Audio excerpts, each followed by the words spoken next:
नमस्कार. Marathi story hub चॅनलमध्ये तुमचे स्वागत आहे. आयुष्यात आपण केलेली एक छोटीशी मदत कधी आपल्या नशिबाचं दार उघडेल हे कोणीच सांगू शकत नाही. आजची कथा आहे एका गरीब मुलीची, ज्याच्याकडे स्वतःसाठी 2 वेळचं जेवणही नव्हतं. पण त्याने एका अनोळखी वृद्धाला अशी मदत केली की काही दिवसांनी त्याच्या आयुष्यात असा चमत्कार घडला ज्याची त्याने स्वप्नातही कल्पना केली नव्हती. ही कथा शेवटपर्यंत नक्की ऐका. सोलापूर जिल्ह्यातील एका छोट्याशा गावात रोहन नावाचा 22 वर्षाचा मुलगा राहत होता. वडिलांचे लहानपणीच निधन झाले होते. आई लोकांच्या शेतात मजुरी करून आपले घर चालवत होती. रोहन दिवसा बांधकामावर काम करायचा आणि रात्री अभ्यास करायचा. गरिबी होती, पण प्रामाणिकपणा आणि माणुसकी त्याची खरी संपत्ती होती. एका पावसाळी संध्याकाळी काम संपवून रोहन बस स्थानकाकडे निघाला होता. मुसळधार पाऊस सुरू होता.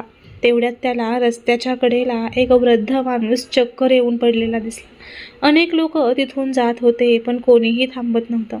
प्रत्येकाला स्वतःच्या कामाची घाई होती. रोहनने क्षणाचाही विचार न करता त्या वृद्धाला उचललं, जवळच्या दवाखान्यात नेलं. डॉक्टरांनी तपासणी केली आणि सांगितलं, वेळेवर आणलं नसतं तर यांचा जीव धोक्यात आला असता. रोहनकडे स्वतःकडे पैसे नव्हते, तरीही त्याने त्या दिवशी मिळालेली पूर्ण मजुरी ही औषधांसाठी खर्च केली. काही वेळाने वृद्धाला शोध आली. त्यांनी रोहनचा हात घट्ट धरला आणि म्हणाले, बाळा, आज तू माझा जीव वाचवलास. तुझं हे उपकार मी कधीच विसरणार नाही.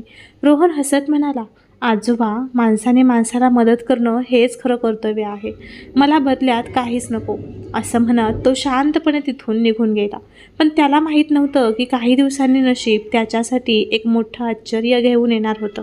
तो कोणतं आहे ते आश्चर्य हे जाणून घेण्यासाठी हा व्हिडिओ पुढे स्किप न करता नक्की बघा. 4 दिवस उलटले. रोहन पुन्हा आपल्या रोजच्या कामात व्यस्त झाला. सकाळी मजुरी, संध्याकाळी आईची काळजी आणि रात्री अभ्यास, असंच त्यांचं आयुष्य सुरू होतं. त्या वृद्धाला तर तो पूर्णपणे विसरून गेला होता. पण एके दिवशी त्याच्या घरी एक काळी आलिशान कार येऊन थांबली. संपूर्ण गाव आश्चर्याने त्या कारकडे पाहत होतं. कारमधून सूटबूट घातलेले 2 माणसे खाली उतरले आणि त्यांनी विचारलं, इथे रोहन राहतो का? रोहन घाबरतच बाहेर आला. त्याला वाटलं कदाचित काहीतरी चूक झाली असावी. पण त्या दोघांनी नम्रपणे सांगितलं, साहेबांनी तुम्हाला लगेच बोलावलं आहे.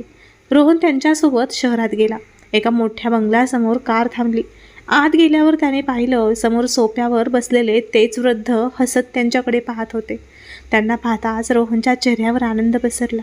वृद्ध हळूच उठले आणि रोहनला मिठी मारत म्हणाले, बाळा, त्या दिवशी तू माझी मदत केली नसतीस तर आज मी जिवंत नसतो. मग त्यांनी आपली ओळख करून दिली. ते राज्यातील एक यशस्वी उद्योगपती होते. अनेक कंपन्या, मोठा व्यवसाय आणि भरपूर संपत्ती. पण त्यांना स्वतःचं म्हणावं असं कोणी नव्हतं. त्यांनी पुढे सांगितलं, त्या दिवशी मी तुला मुद्दाम मदत मागितली नव्हती, पण माझी माणुसकी पाहून मला खात्री झाली की अजूनही या जगात चांगली माणसं आहेत. वृद्धांनी टेबलवर एक फाईल ठेवली आणि म्हणाले, रोहन, मी तुला पैसे दान म्हणून देणार नाही, पण तुझ्या कष्टाचं फळ मात्र नक्की देईल. त्या फाईलमध्ये शहरातील त्याच्या कंपनीत स्थायी नोकरीचं नियुक्तीपत्र, राहण्यासाठी एक छोटंसं घर आणि पुढील शिक्षणाचा संपूर्ण खर्च उचलण्याचं पत्र होतं. रोहनच्या डोळ्यात अश्रू आले. त्याला विश्वासच बसत नव्हता की एका छोट्याशा मदतीचं एवढं मोठं फळ मिळू शकतं. रोहनने नम्रपणे वृद्धाचे पाय धरले आणि म्हणाला, आजोबा, मला संपत्तीपेक्षा तुमचे आशीर्वाद जास्त मौल्यवान आहेत. वृद्धाच्या डोळ्यातही पाणी आलं. ते म्हणाले, बाळा, संपत्ती कमावणारे अनेक भेटले, पण माणुसकी कमावणारा तू पहिलाच भेटलास. त्या दिवसानंतर रोहनचं आयुष्य बदलायला खरी सुरुवात झाली. पण नशिबाने त्याच्यासाठी अजून एक असा चमत्कार राखून ठेवला होता, ज्यामुळे संपूर्ण गाव हे अभिमानाने त्याचं नाव घेऊ लागलं होतं. रोहनने कंपनीत काम सुरू केलं. तो इतर कर्मचाऱ्यांप्रमाणेच प्रामाणिकपणे मेहनत करू लागला. तो कधीही स्वतःला मोठं समजला नाही. ऑफिसमध्ये प्रत्येकाशी आदराने वागायचा. काही महिन्यातच त्याच्या कामामुळे कंपनीची प्रगती होऊ लागली. वृद्ध उद्योगपतींना खात्री पटली की त्यांनी योग्य माणसावरती विश्वास ठेवला आहे. एका दिवशी वृद्धांनी कंपनीच्या सर्व कर्मचाऱ्यांची बैठक बोलावली. सर्वांच्या समोर त्यांनी जाहीर केलं, आजपासून फक्त रोहन कर्मचारी नाही, तर तो माझा सर्वात विश्वासू सहकारी असेल. संपूर्ण सभागृह टाळ्यांच्या गजराने दुमदुमलं. रोहनच्या डोळ्यात आनंदाश्रू आले. त्याला आठवलं काही महिन्यांपूर्वी तो रोजंदारीवर काम करत होता आणि आज त्याच्या मेहनतीमुळे त्याला एवढा मोठा सन्मान मिळत होता. रोहनने पहिला पगार हातात घेतला आणि सरळ गावात गेला. त्याने आईसाठी एक नवीन साडी घेतली, घरातील गळकं छप्पर दुरुस्त केलं आणि आईच्या हातात पगार ठेवत म्हणाला, आई, आजपासून तुला दुसऱ्यांच्या शेतात मजुरी करायची नाही. हे ऐकताच आईच्या डोळ्यातून आनंदाश्रू वाहू लागले. रोहन सत्ता गरिबीत वाढला होता, त्यामुळे त्याने ठरवलं की आपल्या गावातील गरीब मुलांना मोफत शिक्षणासाठी मदत करायची. त्याने शाळेत पुस्तके, वह्या आणि गणवेश वाटायला सुरुवात केली. त्याची ही माणुसकी पाहून संपूर्ण गाव त्याचं कौतुक करू लागलं. 1 वर्षानंतर वृद्ध उद्योगपती पुन्हा गावात आले. त्यांनी सर्व गावकऱ्यांसमोर रोहनचा हात हातात घेतला आणि म्हणाले, मी रोहनला मदत केली कारण त्याने आधी माणुसकी दाखवली होती. लक्षात ठेवा, पैशापेक्षा मोठी गोष्ट म्हणजे चांगलं मन. गावभर टाळ्यांचा कडकडाट झाला. काही महिन्यांनी वृद्ध उद्योगपतीची तब्येत पुन्हा बिघडली. हॉस्पिटलमध्ये त्यांनी रोहनला जवळ बोलावलं आणि म्हणाले, बाळा, माझ्या आयुष्यात मला खूप पैसा मिळाला, पण तुझ्यासारखा मुलगा मला उशिरा मिळाला. हे ऐकून रोहनचे डोळे भरून आले. वृद्धाच्या निधनानंतर त्यांच्या वकिलांनी सर्वांना आश्चर्यचकित करणारी बातमी सांगितली. त्यांनी आपल्या संपत्तीचा मोठा हिस्सा माणुसकी शिक्षण ट्रस्ट स्थापन करण्यासाठी ठेवला होता आणि त्या ट्रस्टची जबाबदारी रोहनवर सोपवली होती, कारण त्यांना खात्री होती की रोहन प्रत्येक रुपया योग्य कामासाठी वापरेल. रोहनने त्या ट्रस्टमधून अनेक गरीब विद्यार्थ्यांच्या शिक्षणाची जबाबदारी घेतली. अनेक वृद्धांसाठी मोफत आरोग्य शिबिर भरवली. गावात एक छोटंसं वाचनालयही भरवलं. ज्याच्याकडे कधी स्वतःसाठी पैसे नव्हते, तो आता शेकडो लोकांच्या आयुष्यात आशेचा किरण बनला होता. एके दिवशी एका छोट्या मुलाने रोहनला विचारलं, दादा, एवढं मोठं यश तुला कसं मिळालं? रोहन हसला आणि म्हणाला, यश पैशाने मिळत नाही, तर यश मिळतं ते चांगल्या कर्मांनी. मी फक्त एका वृद्धाला मदत केली होती. बाकीचा चमत्कार देवाने आणि नशिबाने केला. तर मित्रांनो, या कथेचा संदेश खूप सुंदर आहे. आपण केलेली प्रत्येक चांगली कृती कधीतरी आपल्या आयुष्यात आनंद बनून परत येतेच. मदत करताना समोरचा श्रीमंत आहे की गरीब हे कधीही पाहू नका, कारण माणुसकीच हे जगातील सर्वात मोठं धन आहे.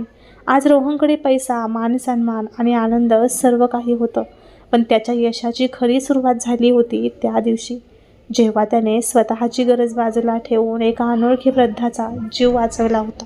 तर फ्रेंड्स, रोहनच्या आयुष्यात घडलेला हा चमत्कार हा केवळ नशिबाचा नव्हता, तर चांगल्या मनाचा, प्रामाणिकपणाचा आणि माणुसकीचा विजय होता. त्या दिवशी जर रोहनने इतर लोकांप्रमाणे त्या वृद्धाकडे दुर्लक्ष केलं असतं, तर कदाचित त्याचं आयुष्य तसंच गरिबीत गेलं असतं.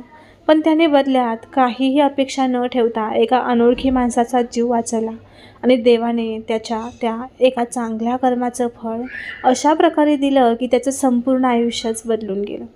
मित्रांनो, मदत करताना कधीही समोरचा गरीब आहे की श्रीमंत हे पाहू नका, कारण माणुसकीने केलेलं प्रत्येक चांगलं कर्म एक दिवस नक्कीच आपल्याकडे आनंद बनून परत येतं. कधी पैशांच्या रूपाने, कधी यशाच्या रूपाने, तर कधी मनशांतीच्या रूपाने. आज रोहनकडे पैसा, घर, मानसन्मान आणि यश सर्व काही होतं, पण त्याच्या चेहऱ्यावरचं खरं समाधान हे दुसऱ्यांच्या आयुष्यात आनंद पेरल्यामुळे होतं. म्हणूनच म्हणतात, देव प्रत्येक वेळी स्वतः येऊन मदत करत नाही, पण तोच एखाद्या चांगल्या माणसाला आपल्या आयुष्यात मात्र नक्की पाठवतो.